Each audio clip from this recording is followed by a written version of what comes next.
अगर आप भी चाहते हैं DK मिथिला एक्सप्रेस का ऑडियो वीडियो आप तक पहुंचे तो लाल बटन दबा कर हमारे चैनल को सब्सक्राइब करें और बेल आइकन को दबाना ना भूलें। धन्यवाद। DK Mithila express recording studio ग्राम मुखद्वारा।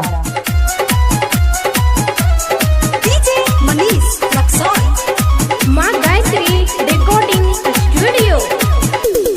कजली के संग में है पूजिया हो, सोनिया के संग में तुलखिया हो, सब पाहिनो पे छे।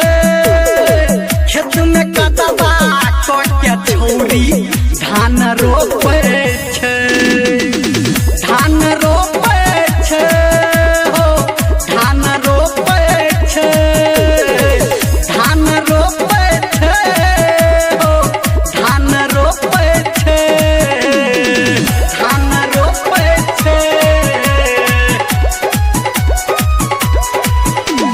DJ मनीष रक्सौल।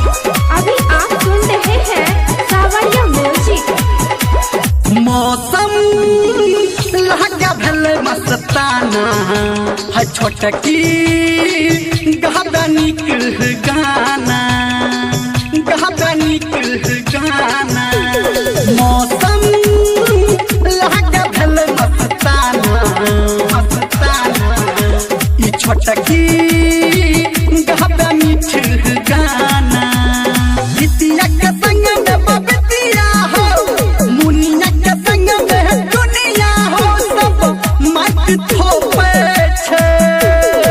खेत में कदबा कदबा कोटे धान रोपे छे, धान रोपे छे, धान रोपे छे हो, धान रोपे छे छौरी, धान रोपे छे, धान रोपे छे।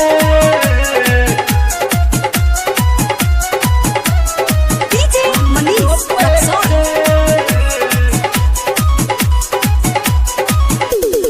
आटी धन के बिया के ढेरी आधार में नारा खाली लगाबै छे देरी, खाली लगाबै छे देरी। आटी धन के बिया के ढेरी धर में नारा खाली लगाबै छे देरी। तिलेश्वरी के संग में फुलेश्वरी हो, जुलिया के संग में है जिलिया हो, सब गप ठोकै छे।